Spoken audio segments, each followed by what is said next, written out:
Good morning, everyone, and welcome to another exciting episode of the PYRESWAP show. We have a great show today because we're actually going to be able to go over CPI data at the end of the show. In roughly 1 hour, I guess whoever does CPI, Consumer Price Index, I think it's like the Bureau of Labor Statistics. I don't know who it is, but yeah, they do the CPI and they release it in about 59 minutes and 59 seconds. And we will be covering that. We'll be covering that at the end of today's show. Today's show, we will also be doing a live demonstration of active staking. Based on our preliminary checks, all of the networks are moving pretty fast. So we think that the yield is also going to be very, very high. This happens to be the time of the day where the yield is the highest. The early bird gets the worm, as they say. And I think that is also going to be a great demonstration of the potential lucrativity of active staking. So first of all, I just want to say good morning to GV, good morning to Tendai, good morning to Electronic, good morning to Cynical, good morning to Pyre Producer, good morning to C, good morning to Simric possibly, good morning to Alessio, good morning to, let me say good morning to all of these, to all of you great people in the audience today. Good morning Zonic, good morning Trigger Happy, good morning Electronic, and good morning to everybody watching us on Twitter and Twitch and Kick and all of the other streaming platforms we may or may not be on that that we're still working out how I'm going to be able to view your commentary. We'll have to probably set up a second monitor, maybe mount it on the ceiling. I don't know yet. Yeah, it is what it is. Anyways, so the first things I want to talk about actually is AVAX talk, which we did yesterday. Now, did you guys? Good morning, Sonic. Did you guys actually? For those of you who did, or for those of you who didn't. Did you guys actually see that talk? Did you guys actually attend? For those, I see a few of you might have been in attendance. And the first things first, I want to say I think we did really well. And one of the reasons we did really well is I think we got to talk a lot about the project and kind of explain more and more about it. The first thing I want to talk about, yeah. Oh, it was recorded. Fantastic. That was a clerical error the first time around. So I'm going to draw, and I believe we're good on camera. I'm going to draw that the concept of like a marketing funnel. And really what I'll do is I'll write the words first.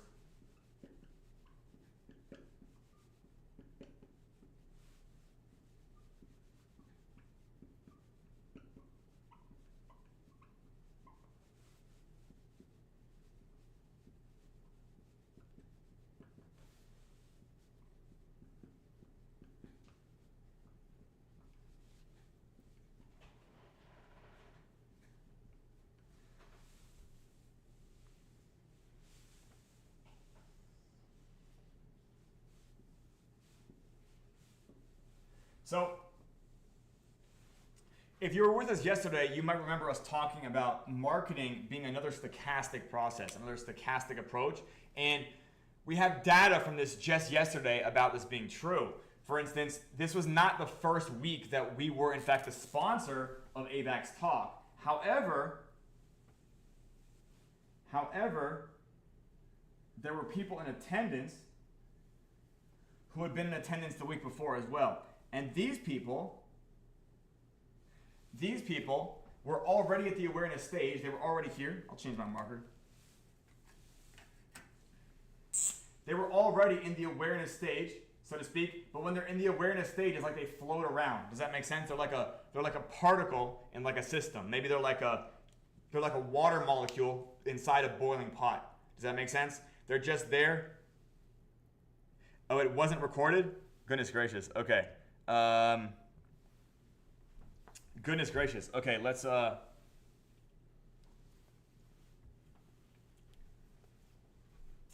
regardless whether or not it was recorded, there was people that were already aware, but they hadn't effectively been excited enough by what was going on in the awareness stage for them to convert immediately into consideration. Does that make sense? Like they were aware of it, and they, in fact, the individual I'm speaking about, he was even in the consideration stage, but like he still just wasn't sure because it was either too good to be true to him, or maybe the level of difficulty or complexity was beyond what he was normally used to. But it was from us continuing to build awareness that we're taking people from the first time they've heard about it lower into the funnel. Does that make sense? Like, it's not just about getting awareness once. It's about getting awareness tons and tons of times. Like, getting awareness from all types of small vectors. This is what effectively brings people through the phases of the marketing funnel. So literally, it's a stochastic process at every threshold. It's a stochastic process at every threshold. And the thing is, one type of contact, meaning one incident with heat and or pressure for a boiling pot of water is not going to bring it to boil. A non-boiling pot of water. It's not going to be just one incident. There has to be a reaction of things happening in the background over time that cause things to excite to a different state, to a different phase. This is the theory behind what I'm talking about here. So again, it's the repetition of building awareness that ends up driving users lower in the funnel. As all of you guys know, once they get into this part of the funnel, nobody's ever losing them. Does that make sense? At least for PYRESWAP. It is very, very difficult to get to the point of this and then not become, and then go elsewhere. There isn't really competitors for PYRESWAP. There's a lot of projects that have a lot of competitors. PYRESWAP is not one of those projects. PYRESWAP has very few competitors. So once people get into this part of the funnel, the work is basically done, right? And the fact of the matter is, in order to continue building awareness, this just requires a more stochastic approach to raising awareness, to effectively just making awareness obnoxious. Raising awareness, this is the obnoxious part of the funnel. Does that make sense? It's about being obnoxious. I want you guys to know that any of you that in fact attend on Twitter or attend the AVAX talk show on Twitter, the people that are in the Twitter space with you, those are people that you can in fact engage with. Yeah, like they're not there that you can just kind of like silently be there listening to a central figure. Like you can in fact interact with them and like figure out why they're not getting the free money from PYRESWAP. Yeah, you can ask them. Yeah. You might convert quite a bit by having this one-on-one approach. In order for me to do it, I also have to do it one-on-one. It isn't easier for me. It's easier if I do it to 10 people one-on-one and then those 10 people do it on one-on-one. And that's what effectively causes the decentralization of the attention. There was another idea that was floated to me yesterday during the show, and it was effectively about taking the meme coin projects on the Avalanche C chain and in fact involving them somehow in PYRESWAP, perhaps giving them a liquidity pool inside the Genesis or in some sort of farm contract. And I have to think deeply about this idea, although it does possibly serve to decentralize the marketing around PYRESWAP. Meaning, if we take a small amount of our emission total, and let's say that we really just, it's a small amount that we could take from, other pools. Effectively, we could take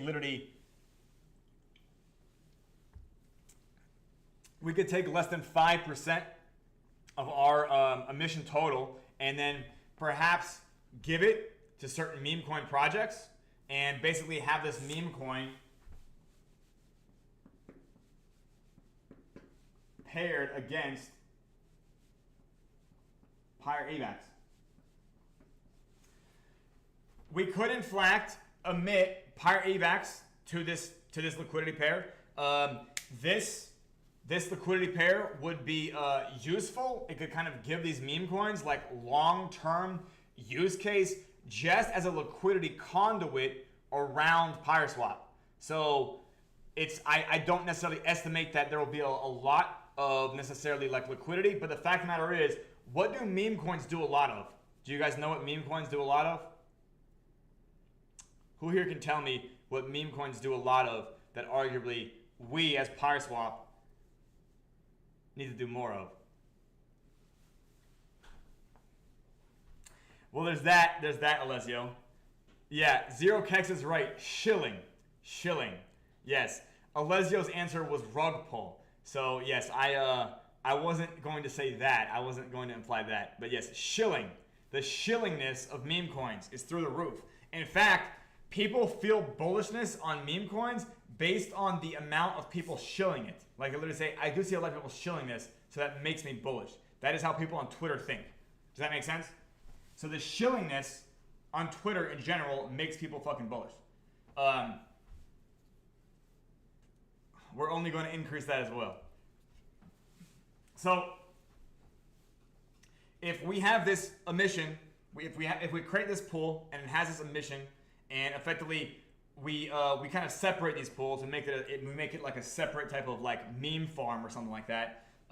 We can effectively allow any meme coin launch that has, I don't know, I guess it's hard to describe, but we can effectively allow meme coins that effectively want to, I guess this would be like a partnership of some type. They could effectively deploy their liquidity on PYRESWAP. They could be paired against AVAX or Pyre AVAX or both. We'd probably pair them. We'd probably incentivize the Pyre AVAX pair, and then they would have a liquidity pool that is actually getting incentivized with Pyre AVAX. So even if people aren't bullish on the meme, they at least get, they at least get Pyre AVAX, again, which is the highest real yield token on the Avalanche C chain, as a reward for providing liquidity for it. Does that make sense? I think most meme tokens, they don't have any liquidity providers. Does that make sense? They just like, they have like a one person, they fucking deploy liquidity, then they fucking burn it for whatever reason. Like they just send it to the fucking burner, and everyone's like, okay, that seems correct. That's like what a regular meme token should be. It's really interesting how like the new meta, the new narrative just evolves so quickly. But yeah, this is something that we could do. I have not really officialized it yet, and I need to talk a lot internally with the developers and other people inside the troop, because implementing it might not take that long, but it's also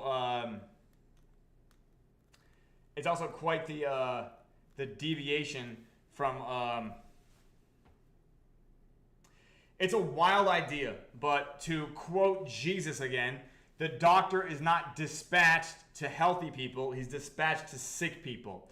I don't really know if the average meme coin trader is necessarily suitable to become a PYRESWAP advocate, but I do think that people that are trading meme coins on Avalanche probably are a little bit smarter than people who trade meme coins on, let's say, just dumber chains. So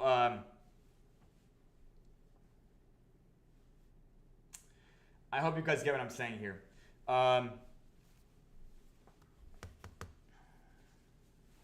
wasn't going to name any chains, Javery, but thank you. Yeah, anyways, the point being there is, imagine this. If you guys can imagine the scenario. Imagine there's a meme coin launched on Avalanche, and they do just so much shilling. They're just shilling. If they now had a liquidity pool that was being incentivized by another token, they would just start shilling that as well. Does that make sense? So literally, we could basically be doing emissions where they do shilling for the complete term of the emissions. Does that make sense? Like literally the meme coin project itself, while they're shilling, they're just doing shilling. They effectively have the ability to do this. Javery, again, see that right there is kind of the way that I think about capturing a user that becomes an advocate of PYRESWAP. Because really what I'm looking for are the people that want to move on from meme tokens. Does that make sense? Like they're like, okay, that was fun for the first 7 times, and then it was not fun the next 7 times, and I don't want to do it a 15th time. Does that make sense? Like that's who I think is actually a better capture. Does that make sense? I think that people on Twitter, they see the stuff that just gets a lot of eyeballs, and it ends up being just like a constant conversation about meme tokens, right? And that ends up being, again, Twitter is the awareness part of the funnel. I mean, YouTube as well, but Twitter is the awareness part of the funnel. I have been looking at a lot of YouTube channels over the last week, and there's a lot of YouTube channels covering meme coins as well. Because, like, again, nobody understands crypto. Again, top to bottom, nobody understands it. And therefore, the fact that you could go someplace where it is understood is kind of just, I don't know. It's doubted. I don't know how else to describe this, but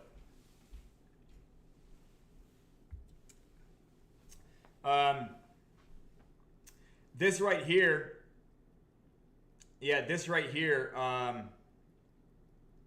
But the fact of the matter is that these meme coin holders, the fact that they could in fact deploy the liquidity against PYREVAX, meaning they would have to buy PYREVAX or acquire it somehow to get the liquidity, and then they would have first of all, this increases the drive to buy PYREVAX, and then it also gives people PYREVAX in the long term.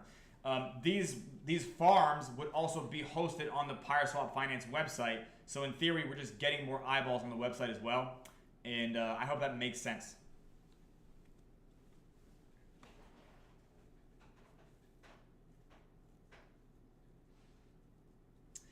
Well, Zero Kex again. Yeah, you do. The doctor is dispatched to the sick and not to the healthy. So, like, I think that you can get, yeah. Well, honestly, Zero Kex, there is this threshold of de-individuation. Does that make sense? So, if you're looking at the staked wallets and you're seeing that like 12 people are playing in an epoch, and you're looking at the chat and 9 people are also talking like they just played in the epoch, you don't have de-individuation, because you can literally just like, you could probably invest the time to like figure out who everybody's wallet is if the group is small. Does that make sense? So the fact of the matter is that when humans are looking for safety of the herd, they're looking for a larger group. Does that make sense? They're looking for a group so large that they can't see everybody at once. Does that make sense?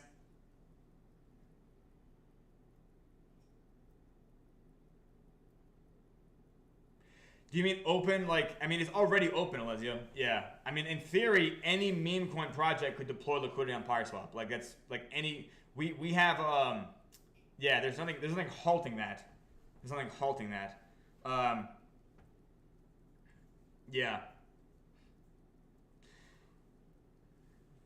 I would say we don't need to increase emissions to make this happen. Does that make sense? It would just be that we take a small. It would be a small fraction of the emissions. Yeah. Right. But Alessio, if they don't understand the incentives, yeah. Like, again, to me, it always boils down to spreading the idea correctly, and that also just boils down to us having more and more stuff happening on Twitter. Now, stuff happening on Twitter, again, internally in the circus, like internally in the circus, we're talking a lot about YouTube stuff, but externally, I'll talk about like Twitter stuff, right? So on Twitter. By the way, guys, did you know that PYRESWAP was in the top 10 of the Binance Smart Chain TVL gainers in the last week? Did you guys know this? Hey, we were in the top 10. They didn't get our logo right, but we were in the top 10.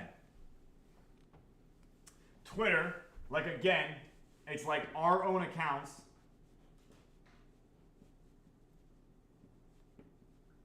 We could literally have KOL shills. Does that make sense? And then additionally, you could also have meme coin projects. Does that make sense? And the thing is, meme coin projects are effectively in the business of just posting memes. Does that make sense? No, Javery. No. That is another token that has no utility and then needs to be managed. And then I have to do more marketing for another token. Yeah, so it literally is the opposite sense. It is the opposite sense. Yeah, I would definitely launch the other forks before launching a meme coin, because now it's like, do you understand why like the marketing game is so cutthroat? Because think of it this way, like I'm gonna draw 2 pie charts. Does that make sense? I'm gonna draw 2 pie charts, and then we're gonna look at like PYRESWAP.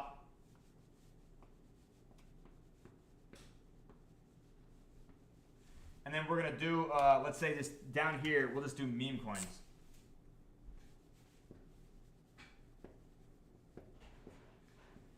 So in the meme coin pie chart, and this is the PYRESWAP pie chart, right? And I guess I'll do different colors now, because why the hell not? It's a pie chart.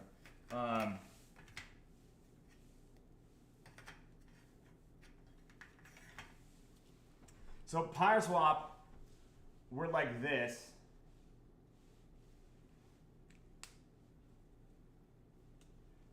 And probably more like this. Well, actually, I'll just make it black and blue. Let's do these two halves like this.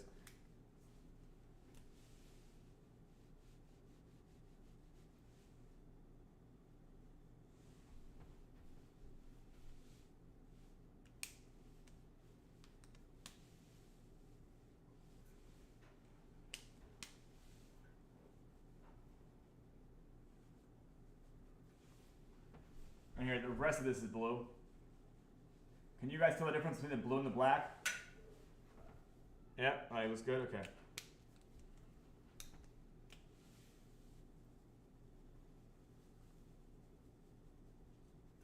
Right, can you guys tell what the black is and what the blue is?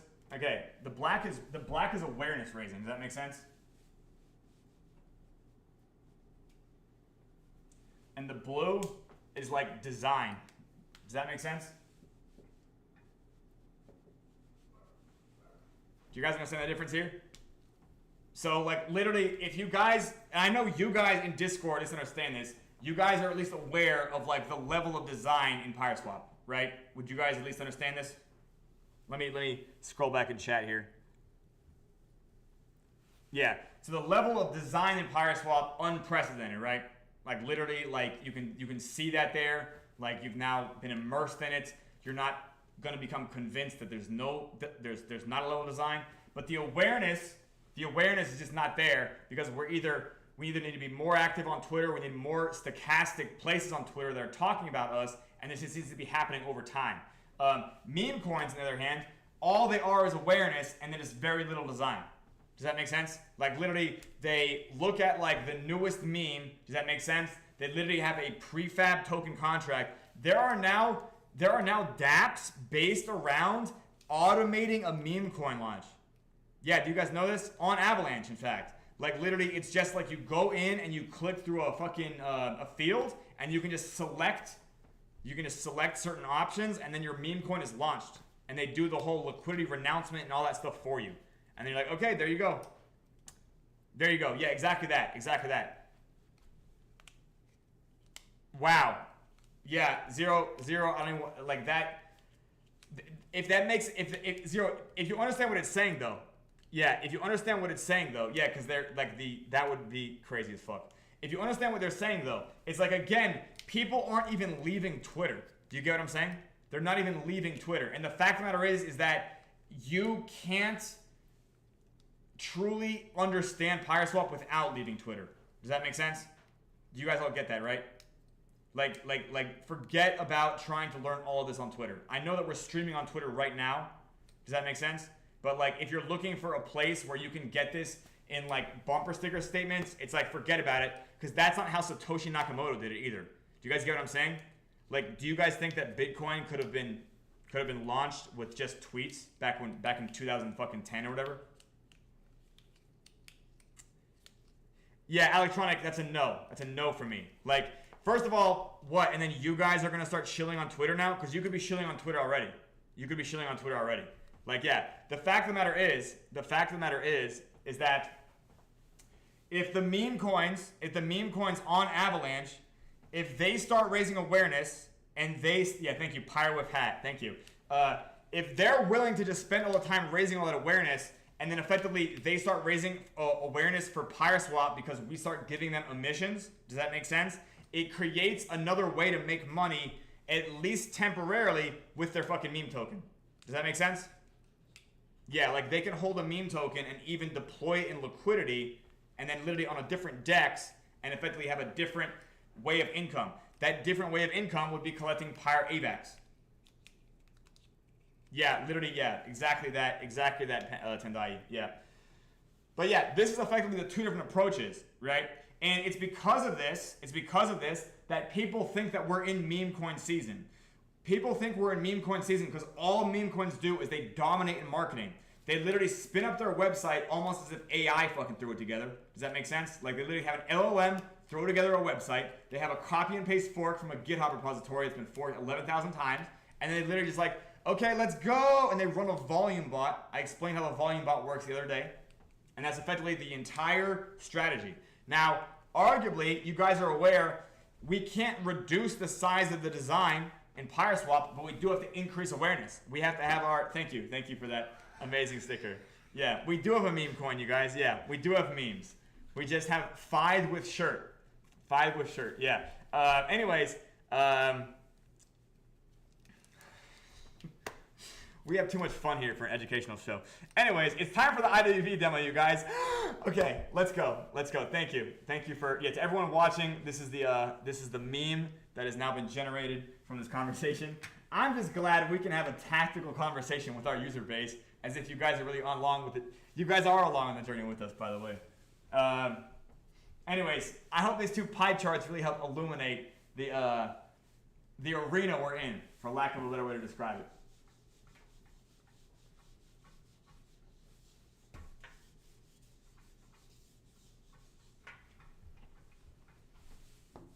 Okay. Okay, I'm going to move the whiteboard off screen.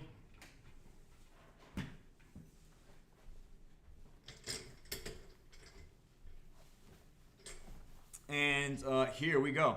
So as far as before we start, let me make sure I actually have the let me make sure I have the thing, and let me make sure that my MetaMask wallet is not lagging to the point of dysfunction. It might be, but what I'll do is I'll just stake earlier.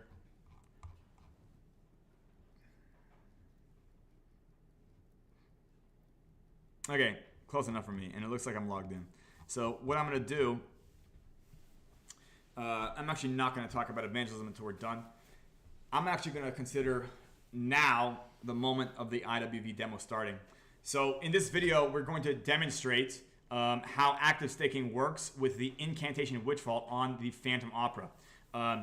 Talking about this dashboard is a subject for a longer video, but effectively speaking, we're looking at these indications right now to determine how much money we can make from this instrument. So these 3 numbers right here represent annual percentage rate, daily percentage rate, and percentage rate per epoch. If you can tell, an epoch is about a quarter of a day. It's about 6 hours long. This epoch percentage rate is based on the amount of Pyre Phantom that is queued to be distributed to Pyre Phantom stakers. Now you can see that there might be as many as 47 people that are staked right now that have this amount of staked Pyre Phantom. That have this amount of Pyre Phantom stake. Now this right here might be too early to stake. I think that you should probably stake when we're around in the ultimate minute. If you're in our Discord, you'll actually receive a warning for when the ultimate minute is. Now over here, you see the 24-hour high and low, and this gives you an idea of the amount, like the spike that you could see in Pyre Phantom getting staked. So now we're right here. You can see the countdown: 1 minute, 5 seconds, 4 seconds, 3 seconds, 2 seconds. I'm gonna go ahead and stake my bag now. Small, tiny bag, but I think it's very, very important for educational purposes. Thankfully, the network is, in fact, moving kind of fast today. Maybe if we have a large surge in activity, we might be lucky enough to lag the network. We've done that before. My staking transaction was submitted around the 39-second mark. Let's see what happens. Well, Zonic, that's only if it processes. Yep.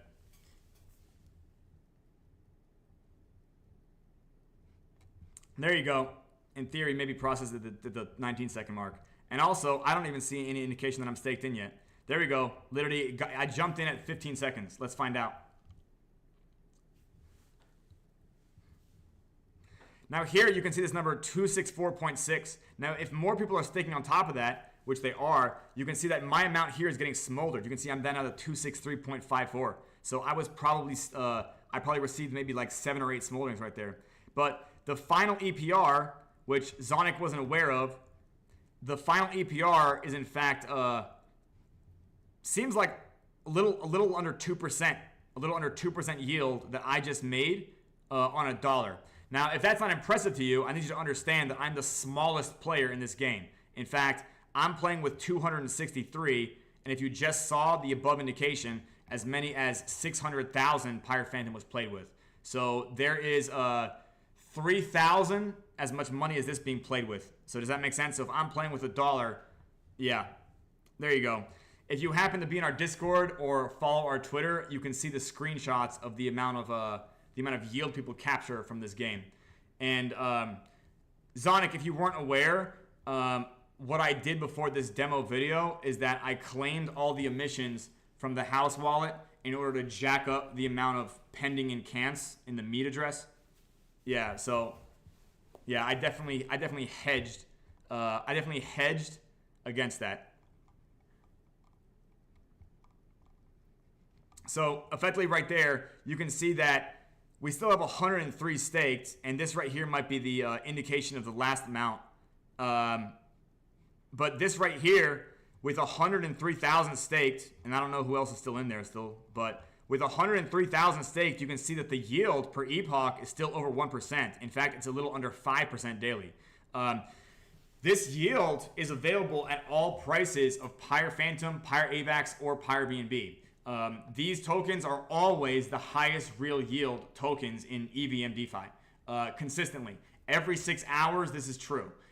There's not another token around that is a rival to us. We are blowing them all out of the water, and that is due to the paradigm of active staking in the first place. I'm going to, for those of you still watching this video, rehearse what just happened. I do a cursory analysis of the metrics on the dashboard. The metrics on the dashboard are there to help you understand what you can expect to gain. But arguably, the best way to really learn how that works is by practicing it. If you are, in fact, participating in our Genesis, this is what we give you Genesis missions for. You should learn this with house money. Then effectively, you want to wait to the ultimate minute to stake. You're going to then stake, and then effectively at the transpiration of the epoch, which either you or another player needs to click this button to make happen, in cants, which is positive yield, is distributed to everybody, pro rata of what they have staked. Meaning whatever you have staked, that's going to be the proportional size of your positive yield. So any negative yield you incur from smoldering, if you learn how to play the game correctly, it will be offset with positive yield. You can, in fact, if you want to make the game even more accelerating, you can power swap with one of these buttons into another token just to add a little bit of a color to the price charts. And that is a demonstration of the incantation witch vault. Again, if you have questions or concerns about how this is done, please review the orange diagram. The orange diagram is, again, a step-by-step on how this is performed. It is, don't overthink it. I promise you, this was designed for the Web3 user base. Any game that you guys have learned in the past, whether that's poker or slot machines or even meme coins, if you can wrap your head around that, you can wrap your head around this. There is, at maximum, 7 things you need to do, and that involves approval transactions if it's 7. It's calling it 7 is looking at it in the most elaborate way. Yes, but with the orange diagram, you will be able to assess effectively how much yield you can stand to capture. And that's all. I hope you guys enjoyed watching this IWV demo. Thank you. And now I'm going to pretend that video is over, and we can still hang out because we're going to talk about the CPI report that is getting published in 26 minutes. Let's look at some of the yield in chat we got here. Okay, let's look at some of these yield we got here. Yeah, okay, BNB was doing wonderful. Yeah, BNB was doing wonderful. Yeah, I mean, a lot of people did really well today, and they should have. Wow, Avalanche did really well today. You know, Avalanche was doing, what is that? That is almost 2.5% yield on Avalanche. So if you guys, you know, for those of you, yeah. Well, for those of you who were in attendance of the AVAX talk show yesterday, you should do the AVAX talk giveaway. Like, I don't know how else to describe it. Yeah, you should definitely do the AVAX talk giveaway. Yeah, like the house money you get to learn this game, you can effectively, as soon as you learn the game, which shouldn't take you more than maybe 3 tries, you can begin compounding that money and just growing it and growing it and growing it. That's what everyone else is doing that have taken the time to learn this project. They are just continuing to grow their bag. We don't really lose bullishness here. Why would you? at any price, it is the highest real yield token on that chain. Anyways, we can now look. So here's a dashboard on screen share. It's the Market Watch economy and politics calendar, and you can see that today we're going to look at consumer price index for July. Now these CPI numbers, and Javery's talking about the purchasing power index year over year right here. So they had a forecast of 2.7 and it was 2.2, right? And yep. There's an optimism index. You know that's always in. I like that they have an optimism index. It just shows you how neurochemistry is tied to markets. You only start seeing more and more of these indications that markets are effectively neurochemical constructs.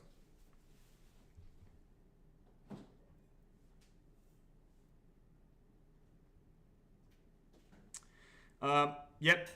So anyways, we can look at that a little bit as well today. Does anybody have any questions about active staking, the IWV, or any aspect of PYRESWAP?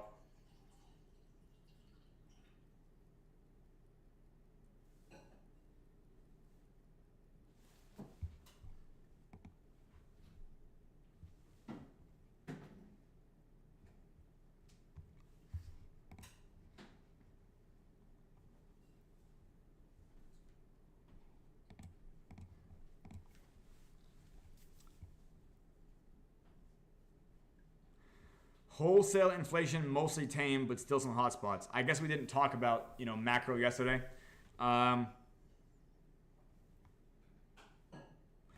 They're now rising. Okay, wholesale prices are now rising at a rate similar to low pre-pandemic levels.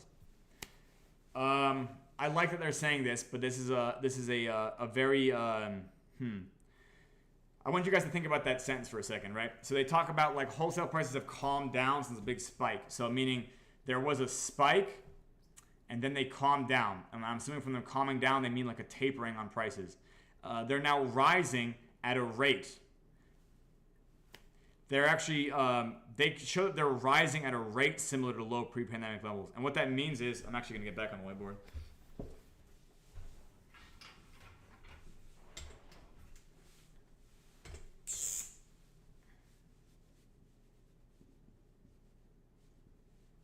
Wholesale spiked.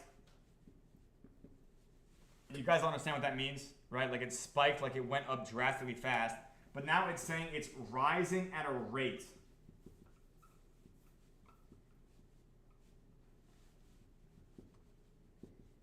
Similar to pre-COVID. Does that make sense? They're still saying that like, oh, hey, wholesale inflation is still going up. If that makes sense. It's from wholesale markets that I think you could say that the signs of inflation first show up, because wholesale is quite often the type of industries that are going to be, I guess you could say, commodified, and if these are the commodity industries, they're also going to be close to lending and banks, if that makes sense, because we're talking about finance here. The cost of partly finished goods and raw materials show no evidence. These prices tend to climb when inflation is about to get worse, okay? Unless inflation shows a surprising and likely surge. This month, the Fed is all certain to cut U.S. interest rates at its mid-September meeting. All but certain. I don't know if I would cut. Yeah, I don't know if I would cut. Yeah, thank you, Javery. Yes, I'm also bullish on whiteboards. Don't know what to say about that. Let's see. Let's look at the Bureau of Labor Statistics.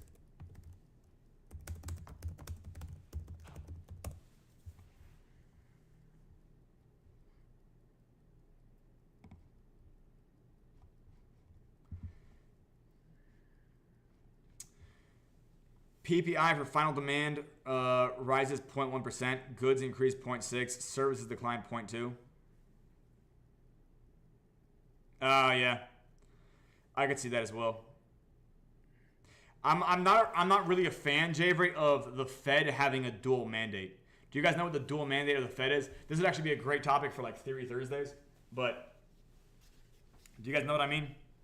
Yeah, like a dual. Do you know they took the dual mandate was implemented after Bretton Woods was suspended? So I'm going to explain what that means because I just like talking about that. And again, we're just waiting for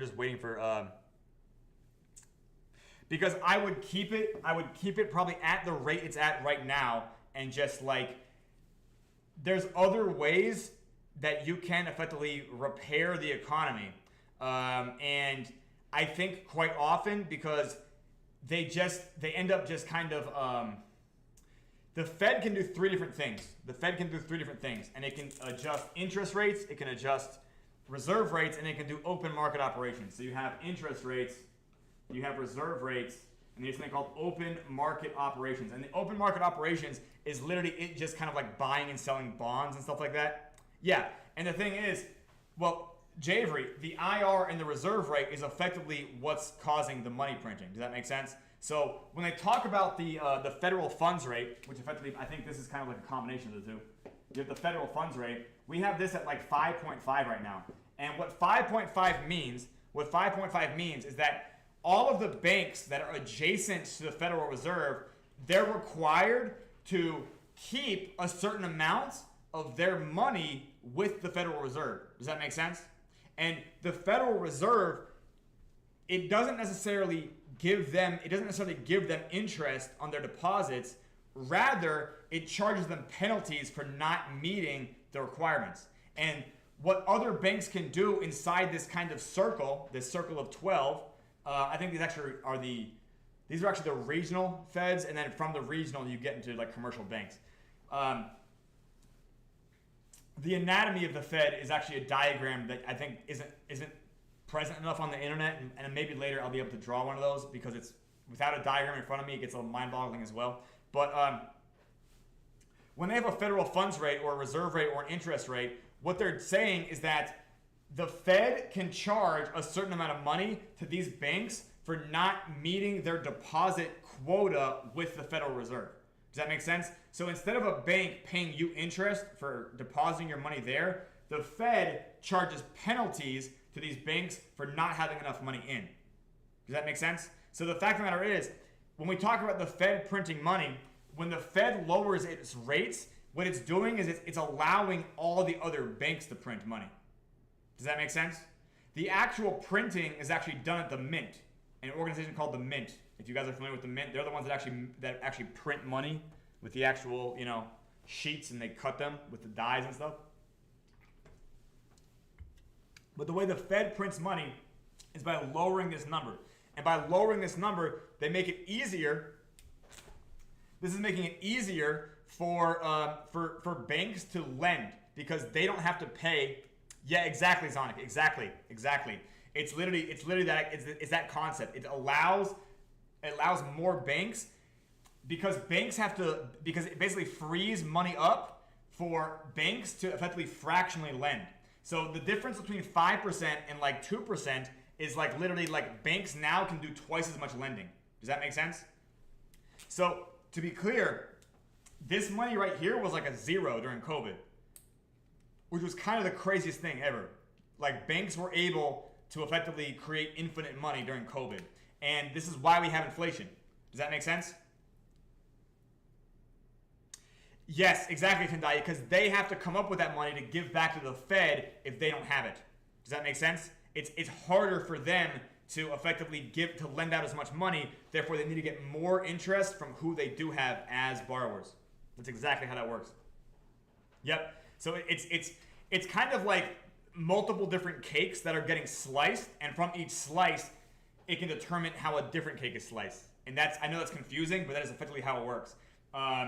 But again, literally, like the difference between a federal fund rate, or should I say, we'll just say a reserve rate or interest rate of like 5% and 2.5% is, indeed, on 2.5% is that a bank can now pretend that it has double the money if this number gets cut in half.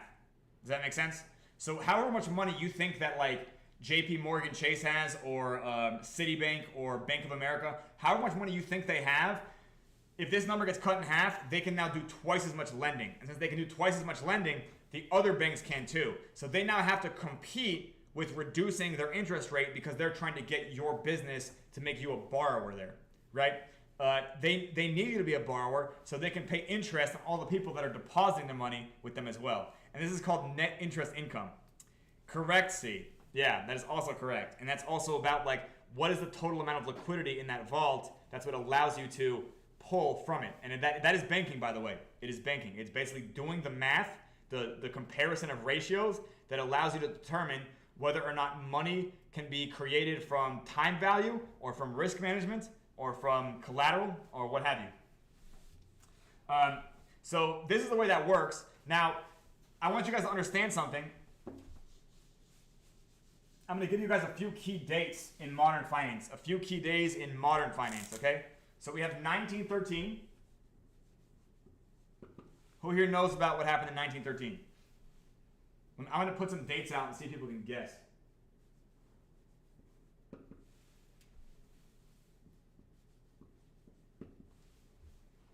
The Fed, yeah. The Fed is established. Now, I want you guys to know something. There's a country called Canada, and it didn't get it did not get its central bank until maybe 20 years later. It didn't get a central bank until the 1930s or so. This is only if you're like a true banking nerd like me does this matter. But I want you guys to understand that the Fed being established was not effectively like central banking throughout the world. There was also other things that got established, and the most important thing to think here is that the Fed at this time still had gold reserves. Are you guys aware? Are you guys aware? The Fed had gold reserves. And the fact of the matter is, something else happened in 1946. Do you guys know about 1946? Who here can tell me what happened in 1946? There's two things that happened in 1946. Nope, not yet. Not yet. Nope. Nope. No. Zonic. We actually established Bretton Woods. So first of all, Bretton Woods is established.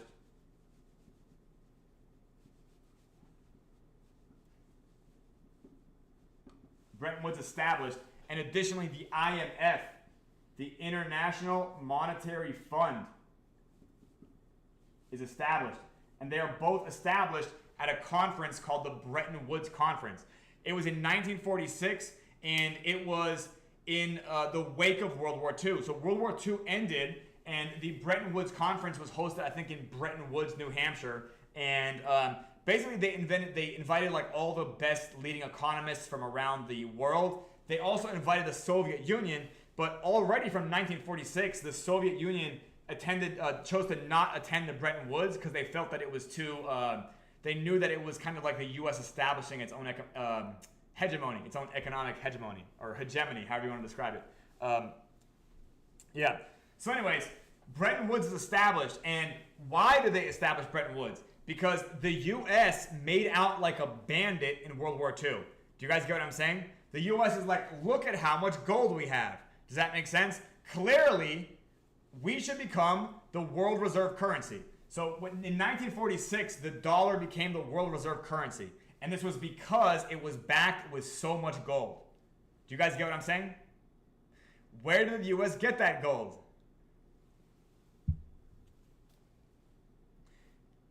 Javery, yeah, well, they got it from the Nazis, let's be honest. They did have a lot of gold themselves, to be clear, but let's just say that a lot of countries had no gold. Does that make sense? Because Europe was wrecked.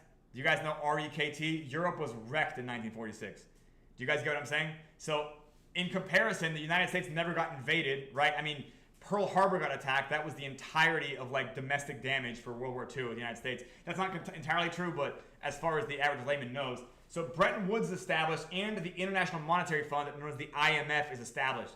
The IMF is now part of the Troika, which is effectively what kind of establishes monetary policy in the European Union. Does that make sense? So while the European Union was not established until like way later in the 90s or whatever, the IMF already existed for decades prior. Does that make sense? The IMF was effectively like a international NGO. Where were we at in time? NGO that was like, hey, we're gonna do lending to help European countries get back on their feet. Does that make sense? So the IMF was like a relief fund to European countries in the wake of World War II. Does that make sense, everybody? Specifically ones west of the Iron Curtain. You guys follow me? Now, Bretton Woods is established, and the United States dollar is the world reserve currency, and arguably maybe still is. But effectively, something happened in here in 1971. Who here knows what happened in 1971?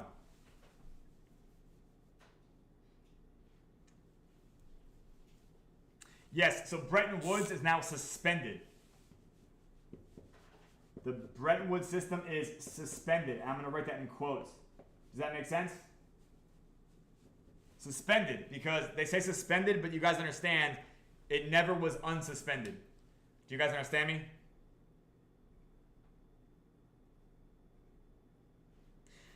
Something else happened in the 70s, and I can't ever remember the exact date of this, but I want to say it was around this. It was like 1974, maybe. Can you look up, Jamie? I'm kidding. Let's see. Let me look this up. When was the Fed dual mandate implemented?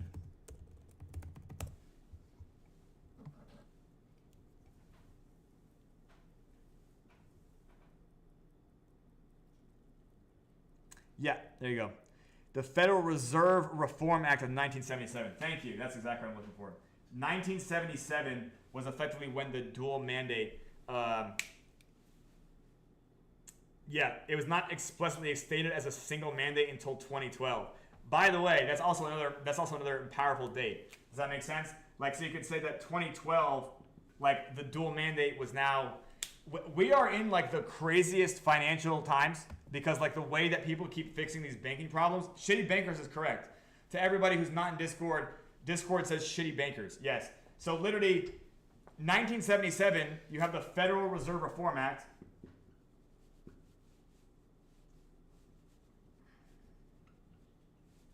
And this is basically what implies that the Federal Reserve is now going to be cognizant of other metrics like the unemployment rate. Does that make sense? Because effectively, the cat is now out of the bag that we don't have gold collateral anymore. Does that make sense? So now everyone's like, well, if there's no gold collateral, like what the fuck are you doing to make decisions? So basically, the bankers are all standing there with their hands in their pockets. Do you guys get what I'm saying? They're standing there with their hands in their pockets, and in 6 years, they're like, okay, so what we're going to do is we're going to do macroeconomic analysis to really dial in how many dollars we're supposed to have. And because the guys running the bank or whatever, they weren't able to go and find the dollars. Does that make sense? Because the U.S. post 1946 was creating its global domination. Does that make sense? Like literally, the U.S. was just spending its own money to expand its influence. Do you guys understand what I'm saying? So like, surprise, there's not enough gold, right? It's like, I don't know why this is that surprising. Does that make sense? Because the Bretton Woods system was established to kind of like rein the Fed in. Does that make sense? Like, oh, they have to prove this is. But then at the same time, arguably the auditing was perhaps, the auditing perhaps needed help. And of course, we were also in a Cold War, right? The U.S. was in a Cold War with Russia. So they weren't really being transparent about auditing because this was kind of when this is the era where intelligence agencies were born. Does that make sense? The NSA was actually around the 1920s or so. So this was the real like J. Edgar Hoover era.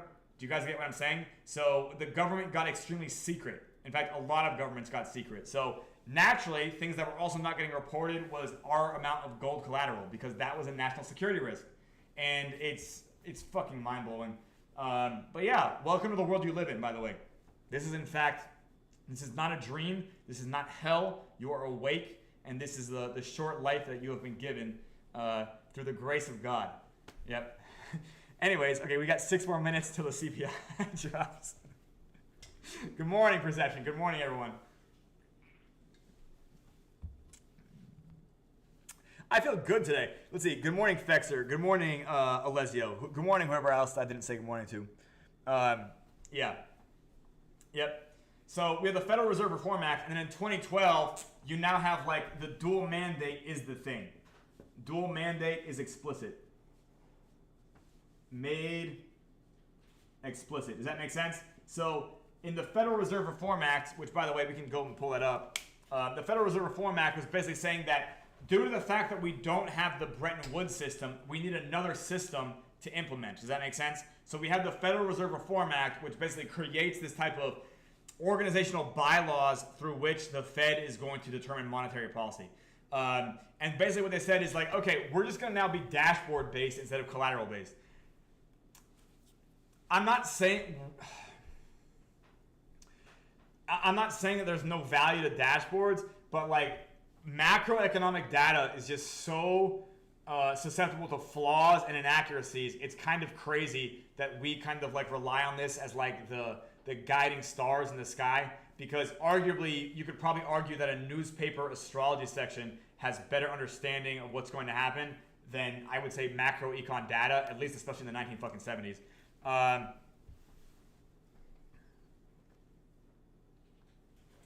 Anyways, okay. Let's see. So effectively, if you want to guys know some key dates in the modern era of banking, from 1913 to 2012, we're talking about a 100-year period. The previous 100 years, I'm a more of a fan of. But 1913, the Fed's established. Bretton Woods established in 1946. The International Monetary Fund also established, which kind of like the IMF is kind of like created as like a nephew of the fucking Fed in this context. But now the IMF is part of the Troika. Do you guys know what the Troika is? The Troika is it's the European Central Bank. In fact, it's the IMF. In fact, yeah. What is the Troika? Because I don't remember the third one right now. There you go. The European Commission. Okay, yeah. I wasn't gonna recall that. Yeah. Organ with possible joint and formal control over national policies. I don't want to address what Europe's going on with, but yeah. European Commission, the European Central Bank, and the IMF. So it's the Troika, right? It's a Russian word for three, which is funny because Russia is not in the EU. But they say that almost like it's a... Okay. And arguably, we're going to be beholden to this website anyway. But yeah, we're going to be dropping these numbers in the exact same minute as everybody else. So yeah, I hope you guys enjoyed this lesson in banking history. These are I would say the majority of the dates that you should probably know. These 5 dates. If you can know these 5 dates, you can now get a picture of what's happening, like what the last 100 years of banking effectively was created. The dual mandate made explicit. Do you guys know what the dual mandate is? Who here knows what the dual mandate is? Okay, I'm gonna change the color here. The dual mandate says that the Fed has 2 jobs and not 1. Correct, Jay Reed. Yeah, correct. So effectively, not is it just monetary policy? Yeah. Monetary policy, but also unemployment. So the dual mandate is now, what is the dual mandate? Like, what are the 2 jobs? Monetary policy and also unemployment. Now, I personally think that this is a fucking joke, because the theory around employment and unemployment is the theoretics and the macro around it is not nearly as, I guess you could say, fundamental as things like transactions. Yeah, like whether or not somebody is employed or unemployed is extremely the metrics around this stuff get convoluted all the time. For instance, it used to be the case that if somebody was working like less than 30 hours a week or whatever, they were considered unemployed. And then something called the Affordable Care Act came in, which effectively created the scenario where a bunch of jobs were now only getting employed for 29 hours a week. Well, those people were now going to be considered unemployed, but what they did was they just changed the definition to make it a lower hourly threshold, and now people that are working lower hours are not considered unemployed. So it's still just these numbers, which people are just looking at as if they are some sort of gospel truth. They're always just getting convoluted and changed in the background. For those of you who remember what 2022 was like, I know I have 1 minute, okay? 2022 was 2 quarters of negative real GDP growth. Q1 and Q2 of 2022, 2 quarters of negative real GDP growth. And that has normally been the hallmark of a recession. That has been the hallmark of a recession. However, in 2022, this was now considered debatable. And then if you look at other metrics, we can't call it a recession. You guys, we've been in a recession since 2022 based on how we called it previously. This is, again, in economics, people are just making it up as they go along. And it's kind of mind-blowing how flexible they make the way they look at this thing. Anyways, we now have the CPI. The CPI has now been dropped. Let's take a lookie at this. Yeah, I think the dual mandate is a joke, and a bank should be considered about monetary policy. The fact that a bank believes that its job is to decrease unemployment is kind of fucking crazy. Like that is crazy as fuck to me. The fact that you think that having this saturated employment curve is the best thing to do is also crazy. Because there's an economist named John Maynard Keynes, and he wrote this book called The Theory of Employment. And I'll let you guys know, I think that book, like what I've read from that book is almost gibberish, and it's gibberish to 5. Does that make sense? So I don't know if you guys think I know what I'm talking about, but he talks about things like the marginal disutility of labor. Literally that, yeah. The idea of employment, what it does is it allows government to kind of do whatever the fuck it wants to the economy. And it isn't necessarily even accurate data because they're always just changing what unemployment means anyway. Okay, let's now look at this. Okay, let's just go to good old Google. CPI July. Let's go. There you go. Kobasi later. There you go. You can see how Twitter is the best, is the quickest on this.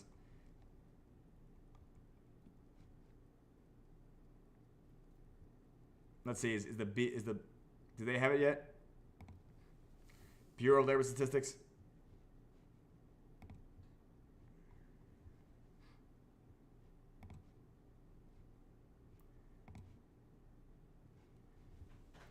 Consumer Price Index summary, and let's see the PDF version.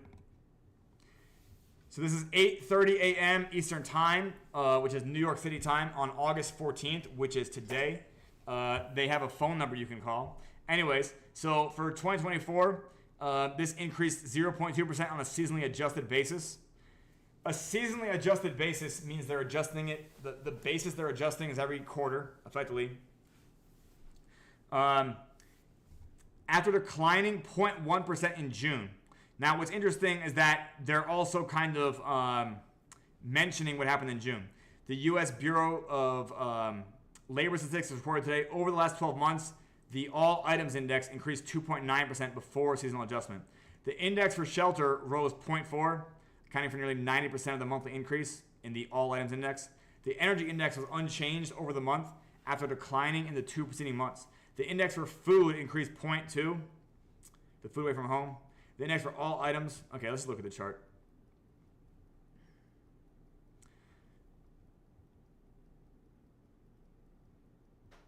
Okay, well, I mean, June they saw a decrease, July is an increase, small increase.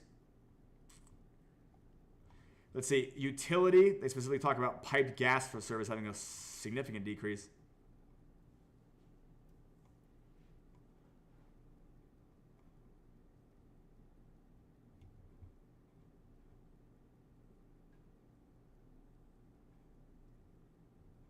Wow.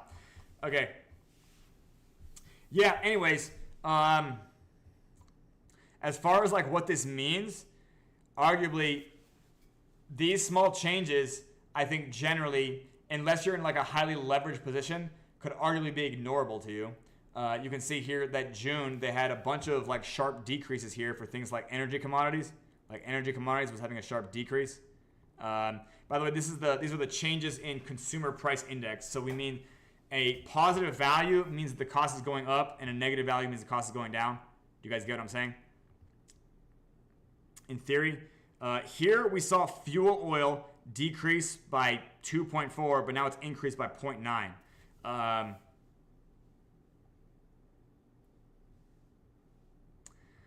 They say all items, we have a 0.2.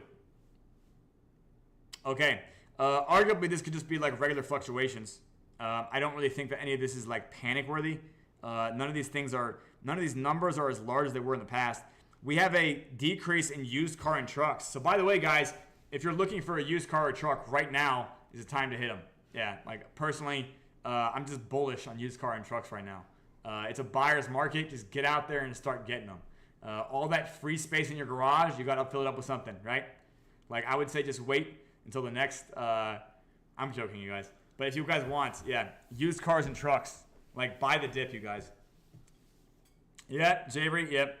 Well, you know what you can say is you're buying them. You can tell your kids you're buying them cars early, and then you can just flip them later on when the CPI index spikes the price of used cars and trucks, right? Just keep it covered, keep it in your garage. Start it every 2 weeks, run it for 15 minutes, you know, and then next month, right? When the I'm joking.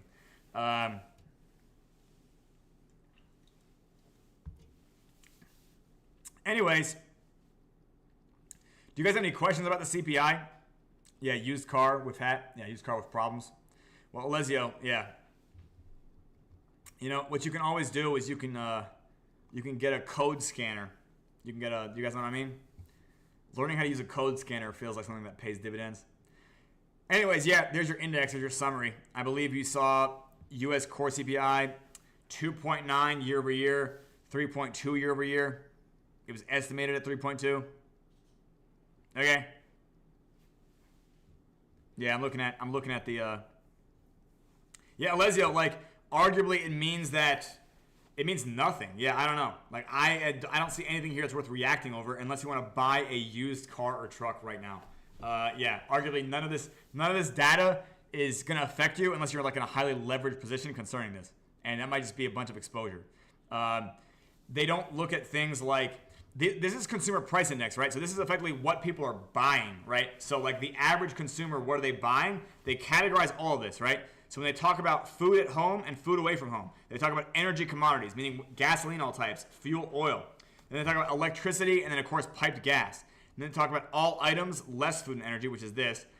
They talk about new vehicles, used car and trucks, apparel, medical care commodities. Then they talk about shelter, transportation services, and medical care services. I guess a 0.4 here isn't great if you're using Uber. So considering that transportation services is going up and used cars is going down, I guess it's time to stop Ubering around and buy a used truck, you guys. You guys see what I'm saying? Yeah. Yeah, anyways. This is, again, like this just means that this is CPI is used to measure inflation because you can look at the way prices are changing across industries. And yeah, the prices changing or spiking or going up too fast. Gav, you know what? I have heard that narrative, and I think that's absolute gibberish. Because the fact of the matter is, Gav, public spending, like what Yellen is doing with bonds, yeah, like I don't think that's necessarily anything. Like literally, you're talking about like Yellen, Secretary of the Treasury, right? Treasury Secretary. So what they do is during April or whatever, right? They collect a bunch of tax money, and then what the Treasury, the Secretary does is then either going to buy or sell bonds or issue bonds effectively. Does that make sense? Now, the buying and selling of the bonds does affect liquidity in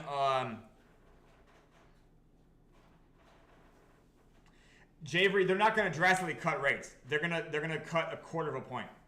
Yeah, 100%. Yeah, and arguably, like, they're just not going to do it. They're going to cut it a quarter of a point, or maybe they'll cut it half a point and then, like, stop for a second, right? Oh, I don't think that they're going to continue cutting rates because they're going to cut rates, they're going to look at CPI, they're going to wait.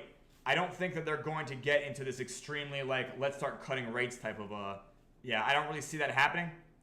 I mean, there's going to be an election coming up, right? So you can always assume they might cut rates up to the election to see if like they can get the market bullish to affect the election.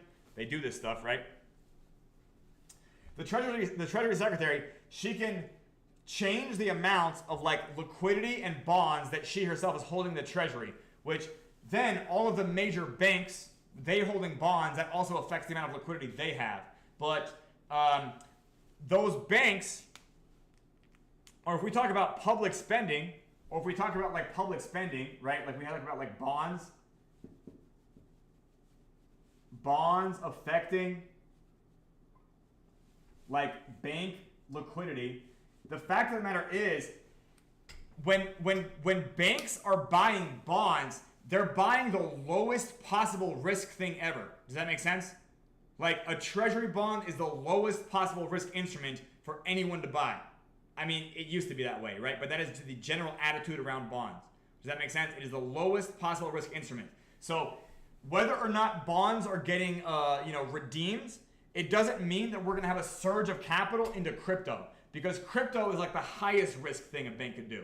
Does that make sense? So the banks that even hold bonds are not necessarily like crypto exposed banks.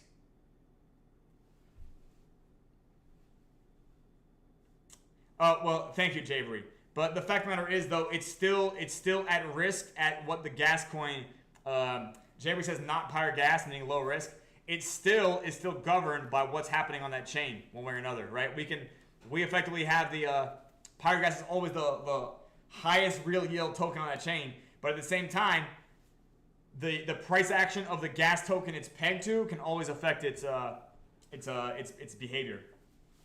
So when we talk about bonds, or whether or not they're getting issued, or whether or not they're getting redeemed, or whether they're getting any type of activity with bonds, you're talking about the most boring area of finance. And then we think that, hey, if there's something happening in the most boring area of finance, in theory, that could cause a chain of dominoes that brings us to the fucking world of degen that's going to cause Bitcoin to go to the fucking moon. And like, it's just, that's not it. Additionally, the Treasury Secretary, she can also approve money for public spending, right?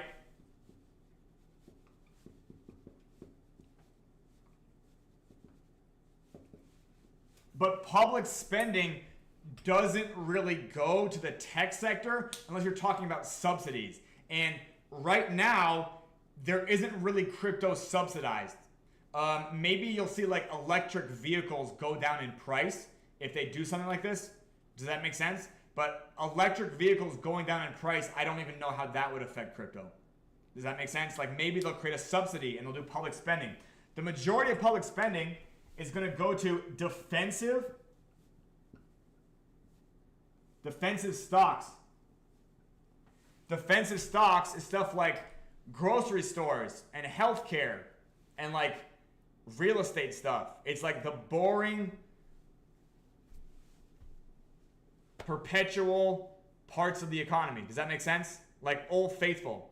So stuff that Yellen is doing as the Treasury Secretary, like I don't really see that it would have like a connection to crypto, because I don't see that anybody who is in fact holding bonds is thinking like, fuck, when is Yellen gonna give me my money so I can go fucking shot put it at goddamn fucking Ethereum? Does that make sense? Like they're not, the money that they already have in this extremely low risk position is it's like, hey, we're gonna just take it and we're gonna immediately throw it into the highest risk fucking thing we can find.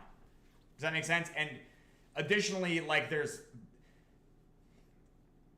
freeing up the total amount of liquidity when you're in a recession isn't immediately going to go to like institutional banks investing in Web3.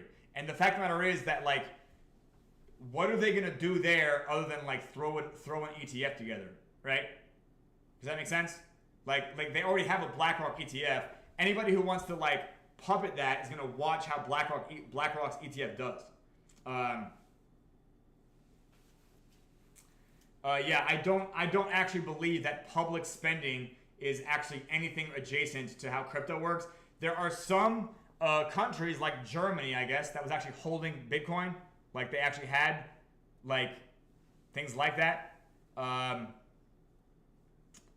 yeah, no, I generally, the narrative, and I see, by the way, this is an example of why I see that like the people who are thought leaders on Twitter, I consider them fucking idiots. Because I have seen this narrative on Twitter from people with 7-figure followings, and I really try to dissect it, and I'm like, I have no idea why you think that a change in the amount of bonds in circulation or being issued or waiting to be redeemed or the interest rate of bonds is effectively going to directly just swell money into crypto. because this implies that institutional money is what causes crypto to go up and down. Yeah, like there was already an ETF, but really it's a bunch of consumer level people getting bullish about the halvening that causes Bitcoin to go up. Yeah, like I don't know why people think that, you know, Bitcoin has this type of, yeah, like you can look up like who like the biggest Bitcoin whales are, and it's just not necessarily like the biggest banks in the world. Yeah, you can look this up. So like whether or not Bitcoin is going up or down or not, it doesn't make sense for banks that already, they can literally double the amount of money they have in lending just from getting Jerome Powell to reduce rates. You know what I mean? Like, so the amount of money they can make, in Bitcoin is still less than the amount of money they can make if Jerome Powell brought rates to 3%. Does that make sense? Like, they could literally take Bitcoin all the way to 250 grand and it's not going to be shit because they're like, well, actually, we're interested in a 30-year mortgage on real estate that we're providing mortgages for today. So I don't really understand the narrative that like, hey, the Treasury Secretary is going to do something with bonds and it's going to free up liquidity, or public spending is going to cause crypto to moon. I have no idea why public spending would cause crypto to moon, because like from the fucking the government is not a profit-seeking investor. Does that make sense? Like the government invests to stimulate the economy, but like even if there's like a larger amount of narrative concerning, I think Trump and RFK said they were going to like back the dollar with Bitcoin. I don't believe that's going to happen at all. And that doesn't actually help the fucking world of finance. Does that make sense? Like that's not going to happen because why can't they do that with Bretton Woods? Like why couldn't they just reinstitute Bretton Woods? Yeah, that's pretty fucking crazy that they think they can make it happen with Bitcoin. You know what I mean? That's pretty crazy. The amount of the Bitcoin's volatility will also cause the way that they were. If they suspended Bretton Woods because they were fucking bad at it, they're not going to be better at managing a Bretton Woods alternative that's backed with Bitcoin. Do you guys understand that? Like, what's going to happen is if this even happened, they would institute this Bitcoin collateral system, and then later on you would find out that they fucking suspended it because you can see on chain what happens. Does that make sense? And then on top of that, since politicians are always willing to just kind of like jerry-rig the economy, they're not going to do stuff that can be verified on chain. Does that make sense? They're still going to err to secrecy. Because, you know, a lot of Cold War policies lasted past the Cold War. But yeah, I don't understand the narrative that, hey, Janet Yellen, she's the Secretary of Treasury, she's what you need to look at. I mean, but like the liquidity that's tied up in bonds, that's the safest money that banks use. Does that make sense? Like, it's not like, okay, you know, we were holding Bitcoin, but then we just dumped it all, and now we're going to take that money and put it in something like it's 5% a year, right? Or like less than 5% a year, or has an inverted yield curve or whatever. It's, wouldn't a finance supply help, Jerry? Yeah, it would help you and me. It doesn't help the U.S. government, and that's why it's not going to happen. You're talking about Bitcoin being used as collateral, and then therefore creating a finite supply of the dollar? Yeah. Jerry, don't expect things to get implemented that are in the taxpayer's interest. Things are going to get implemented that are in the tax collector's interest. Does that make sense? Yeah, there's a whole bunch of things that could be. You know what else would help, Jerry? Re-implementing Bretton Woods. Is that going to happen? They literally 12 years ago, they explicitly stated a dual mandate. Jerry, if you look at the dates again, remember? 1913, 1946, 1971, 1977, 2012. Like, do you think that 2024 is going to take us? Yeah. Like, look at this trend. Yeah. Like this. Is this the? If you look at those dates in the American financial history. Yeah, Jerry. But again, you know what? If there's any solace you can take here, is that there's been war. There's all the biggest wars in history where I've already been in this time slot. Yeah. There's a quote, by the way.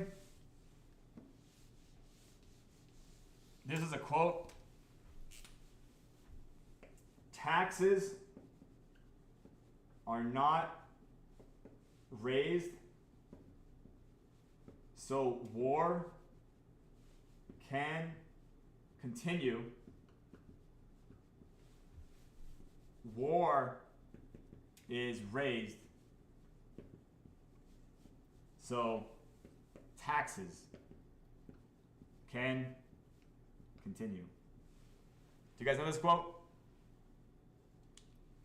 Taxes are not raised so war can continue. War is raised so taxes can continue. This might be a little confusing, but you have to understand that there is just so much profiteering. In fact, let me look at that quote because I can't remember, guys. Yeah.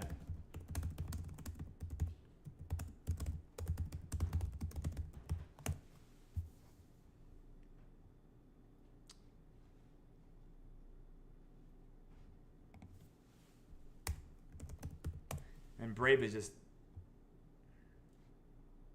yeah, there you go. It's Thomas Paine. Yeah, Thomas Paine. Taxes are not raised to carry on wars, but that wars are raised to carry on taxes. Do you guys understand what I'm saying? Because the people that end up paying the cost for the war are just so very insulated from the people who reap the benefits of war. There you go, Jabri. Anyways, I want to thank you guys for coming to the PYRESWAP show. I think today was great, by the way. We're gonna have a demo video for the for active staking maybe tomorrow, and we will be blasting it out on all channels. And I want to thank you guys for showing up. Have a great, which camera? Yeah, rest of your day. Thank you, everybody.